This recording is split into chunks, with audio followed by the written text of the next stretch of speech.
What if the most terrifying mistake of your life is not a sin you committed, but something you never did? What if Jesus himself wrote something so simple, so direct, so powerful about forgiveness before death, that most people read it dozens of times and still miss it? And what if on the day you die you suddenly realize that fear was never the problem? Ignorance was. People are afraid of hell, afraid of judgment, afraid of the final breath, afraid of standing before God with memories they wish they could erase. But here is the part no one prepares you for. Fear does not appear after death. Fear appears 1 second before it. That instant when the body weakens, when the mind replays moments you buried, when regret speaks louder than prayer. Jesus warned about this moment, not with threats, not with metaphors of fire, but with a sentence so quiet that religious people overlooked it, and so dangerous that the enemy made sure it was never emphasized. Most people believe forgiveness is a process, a ritual, a performance, something that takes time. But Jesus pointed to something else, a moment, an inner movement, and a declaration so small that it fits inside a whisper, yet strong enough to determine eternity. And almost no one practices it, not because it is hard, but because it exposes something terrifying, the truth about the heart. Here's what should disturb you. There will be people who prayed their entire lives, went to church, knew scripture, and still felt panic at the edge of death. And there will be others, broken, silent, uncelebrated, who crossed that final line without fear. Jesus explained why, but he did it in a way that bypassed religion and spoke directly to the soul. And if you miss it, you don't lose a doctrine. You lose peace at the most critical moment of your existence, because fear at death is not caused by sin alone. It is caused by unresolved guilt, hidden guilt, unspoken guilt, guilt that was never placed where it belongs. Jesus did not say, convince God. He did not say, prove yourself. He did not say, earn forgiveness. He pointed to one internal act, followed by one spoken declaration. And he said, whoever does this does not need to fear death. Let that sink in. Not, might not hopefully, not after years, does not need to fear. So why are people still terrified? Because churches teach behavior before teaching surrender. Because religion teaches silence where Jesus taught honesty. Because most people die with prayers in their mouths, but truth still trapped in their hearts. And here's the unsettling part. You can delay this. You can ignore it. You can tell yourself, I still have time. Until one day, time refuses to cooperate. This message is not for later. It's for before fear takes control. In a few moments, you'll understand what Jesus actually meant, why this act must happen inside first, why the declaration matters more than people realize, and why doing it correctly changes how death feels when it finally arrives. Before you go further, do one thing. Write "I'm listening" in the comments. Not for me, but as a quiet signal to your own conscience. And if this message touches something deep, subscribe. Not because of a channel, but because reminders like this disappear when we need them most. Fear of death is not born in the grave. It is born long before the body weakens. It grows quietly in the background of the mind, hidden behind distractions, routines, and noise. People think they are afraid of hell, but what truly terrifies the soul is the possibility of standing before God unfinished. Jesus understood this fear deeply. That is why he never treated death as the enemy people thought it was. He treated it as a crossing, and crossings only terrify those who are carrying something they were never meant to carry. Guilt is heavy. Unconfessed guilt is unbearable. Here is what most people misunderstand. Sin is not what creates fear at the end. Sin that is denied, hidden, or intellectually justified is what poisons peace. Jesus addressed this not by adding religious steps, but by stripping everything down to the heart. He spoke of a condition where the soul becomes light again, not morally perfect, not publicly impressive, but internally honest. And honesty is rare. People confess sins to priests, pastors, journals, friends, even strangers online. But Jesus pointed to a different direction, inward first, upward second. He spoke about something that happens when a person stops defending themselves before God. The problem is that defending yourself feels safer than surrendering. Surrender feels like death, but it is the only thing that removes fear of death. Jesus described the human heart as a place that can either hide in darkness or step into light, not the light of performance, but the light of truth. And he made an unsettling statement. People avoid the light not because they don't know it exists, but because exposure feels dangerous. That single sentence explains why forgiveness feels distant for so many. Because forgiveness requires agreement with God, agreement about who you are, agreement about what you've done, agreement about what you cannot fix on your own. This is where most people stop listening. They assume agreement means condemnation. Jesus said the opposite. Agreement is what opens the door. There is a reason Jesus spoke about children entering the kingdom more easily than adults. Children don't negotiate guilt. They don't reframe it. They don't excuse it. They simply admit it and run toward mercy. Adults analyze themselves out of salvation. They wait for the right moment. They wait until life slows down. They wait until fear becomes unbearable. But Jesus tied forgiveness to now, not later. He spoke about a moment where the heart turns fully toward God, without rehearsed language, without self-protection, without image management. A moment so quiet that no one sees it, yet heaven responds immediately. This is why death terrifies people who look religious but feel unfinished. Their lips are trained, but their hearts are guarded. Jesus warned that many would say the right things outwardly and still feel unknown inwardly, not because God rejected them, but because they never truly exposed themselves to Him. Exposure is the key no one likes to mention. Exposure of motive, exposure of regret, exposure of secret shame. And yet Jesus connected exposure to freedom. When the heart stops hiding, fear loses its grip. This is where the mystery deepens. Jesus did not say this act required a witness.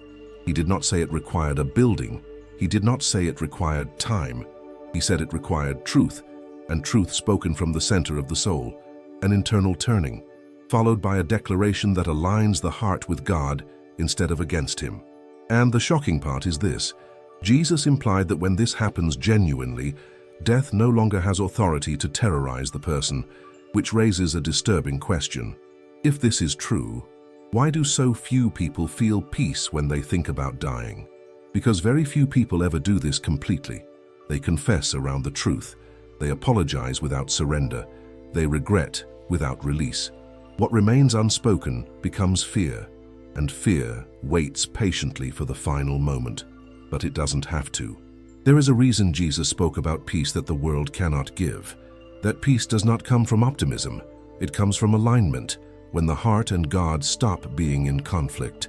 What that alignment looks like, how the inner act works, and why the spoken declaration seals it is closer than most people realize.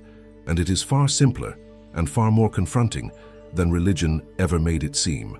Jesus never spoke about forgiveness as a distant hope. He spoke about it as an immediate shift. And this is where most people misunderstand what he wrote. They assume forgiveness is something God delays. Jesus revealed it is something humans postpone. He described a moment when a person stops resisting God internally, not improving, not bargaining, not promising to change later, just stopping the inner argument. That inner argument is subtle. I wasn't that bad. Others did worse. I meant well. I'll fix it someday. Jesus exposed this resistance without attacking it. He simply showed the consequence. A divided heart cannot rest, and a heart that cannot rest will fear the moment when rest is unavoidable. Death terrifies because it removes control, and the human heart is addicted to control.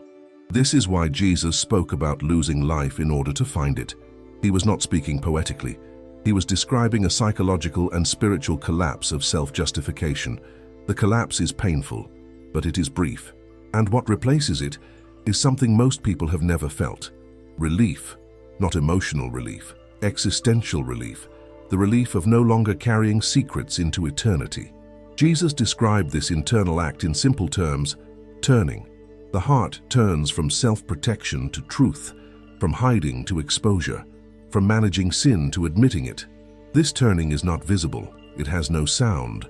No audience applauds it, which is exactly why few people do it, because ego dies there. Jesus said, "Whoever humbles themselves will be lifted." That sentence is often quoted, rarely understood. Humility is not low self-esteem. It is the end of pretending, and pretending is exhausting. At the edge of death, pretending collapses anyway. That is why fear explodes at the end, because the defenses finally fail, but too late. Jesus was merciful enough to reveal this before that moment. He pointed to a kind of confession that is not theatrical, not repetitive, not performative. A confession that begins internally, when the heart agrees with God about reality. No excuses, no comparisons, no conditions, just agreement. And agreement changes everything, because God does not wait for perfection. He waits for truth. This is why Jesus said the truth would set people free. Not religious truth, personal truth, truth about the self. Here is the part that unsettles most people. You can believe in Jesus and still hide from him. Belief does not remove fear. Exposure does. This is why Jesus spoke about people honoring God with their lips, while their hearts remain distant. Distance creates anxiety. Nearness creates peace. And nearness begins the moment resistance ends. But Jesus didn't stop there. He connected this inner act to a spoken declaration, not because God needs to hear words, but because humans need to break silence. Silence protects shame. Speech dissolves it. Jesus said that what comes out of the mouth reveals the heart. When the mouth finally says what the heart has been hiding, alignment happens. Inside and outside meet. This declaration is not eloquent. It is not long. It is not memorized. It is honest. And honesty terrifies people more than death itself, because honesty removes the illusion that we are in control of the outcome. Jesus assured that those who place themselves fully in God's hands do not need to fear what comes next, not because judgment disappears, but because separation disappears. Fear is born from separation. When the heart and God stop opposing each other, fear loses its foundation.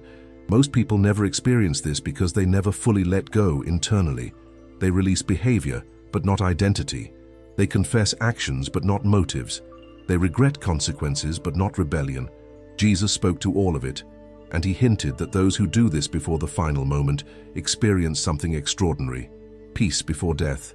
Not numbness, not denial. Peace. The kind of peace that cannot be manufactured, borrowed, or faked. The kind that remains when the body weakens and the mind grows quiet. The inner act. The spoken truth. Together, they do what religion alone never could.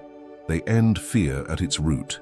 God, I come to you without masks, not with explanations, not with defenses, not with polished words meant to impress heaven. I come with what is real. I admit what I have hidden. I acknowledge what I justified. I stop pretending I am better than I am. You already know my thoughts. You already know my memories. You already know the sins I buried so deeply I convinced myself they no longer mattered. But today, I bring them into the light. I confess my pride, the moments I chose myself over truth, the times I knew what was right and still walked away. I confess my silence when I should have spoken, my words when I should have stayed quiet, my selfishness disguised as survival. I confess the resentment I carried, the forgiveness I delayed, the love I withheld. I confess the fear that ruled my decisions, the compromises I made to feel safe, the lies I told myself to sleep at night. God, I stop arguing with you. I agree with you about who I am without you. I am not clean on my own. I am not strong enough to save myself. I cannot undo my past, and I no longer try. I turn my heart fully toward you, not halfway, not cautiously, not with conditions, completely. I release every sin I remember, and even the ones I forgot. I release every regret that still burns, every shame that still whispers, every memory that still accuses me. I place them at your feet. I do not carry them into death. I do not carry them into eternity. I surrender them now. Jesus, you said forgiveness begins in the heart before it ever touches the lips. So I open my heart without resistance. I repent, not just of actions, but of rebellion, of wanting control more than truth, of loving comfort more than obedience. I choose truth. I choose exposure. I choose humility. And now I speak what my heart has accepted. God, forgive me, not because I deserve it, not because I earned it, but because you promised mercy to the honest heart. Forgive me for every sin I committed knowingly. Forgive me for every sin I committed unknowingly. Forgive me for the person I was when I was afraid. Wash me completely. I do not ask you to ignore justice. I trust what Jesus fulfilled for me. I place my life, my death, and my eternity in your hands. I declare with my mouth what I have accepted in my soul. I belong to you. My past does not define me. My sins do not own me. Fear does not rule me. When my final moment comes, I will not run from you. I will not hide. I will not bargain. I will come in peace, because my heart is no longer divided. Fill the empty places where guilt once lived. Replace fear with assurance. Replace silence with peace. Let my conscience rest. Let my soul be light, and when death finally arrives, let it find me forgiven, aligned, and unafraid. I trust you with my last breath. Amen. What Jesus revealed was never hidden by complexity. It was hidden by simplicity. People searched for signs, rituals, timelines, formulas. He pointed inward. He showed that fear of death is not defeated by information about heaven, but by alignment with God before the final moment arrives. This is the secret few notice.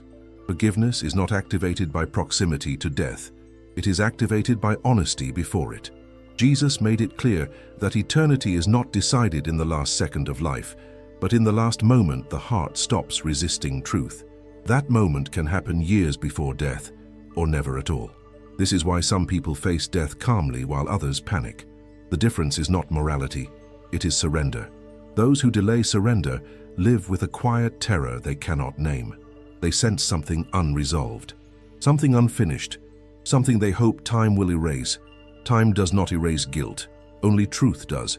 Jesus never asked people to clean themselves first, he asked them to come exposed.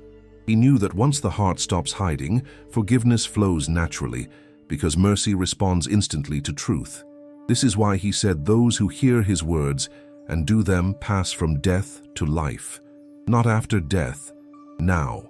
Passing from death to life begins internally, when the heart turns, when the silence breaks, when the soul stops negotiating and finally agrees with God.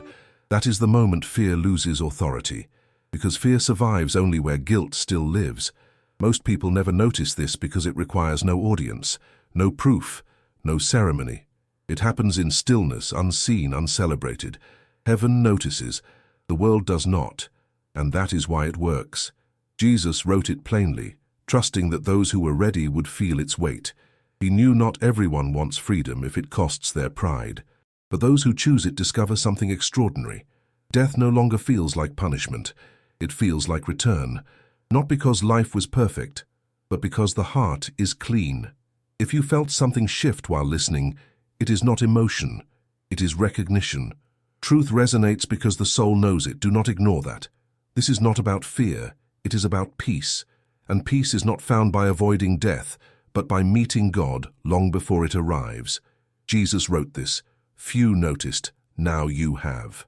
What you do with it determines how the final moment will feel, and that moment comes for everyone.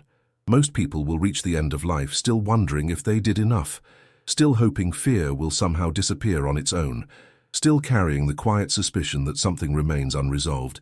Jesus never intended it to be that way. He did not leave humanity with a question mark. He left a door that opens inward, not outward, a door unlocked by honesty, not effort. A door few notice, because it does not announce itself with noise. The secret was never hidden from view, it was hidden from pride. Jesus wrote about a heart that turns fully toward God, and a mouth that finally speaks what the heart has accepted. He showed that forgiveness is not a transaction performed at the edge of death, but a state of alignment entered long before it. This is why fear loses its power. Fear feeds on delay. Fear feeds on excuses. Fear feeds on silence. But fear starves when the heart stops hiding. When a person truly repents internally, not as a ritual, not as a habit, but as a surrender, something irreversible happens.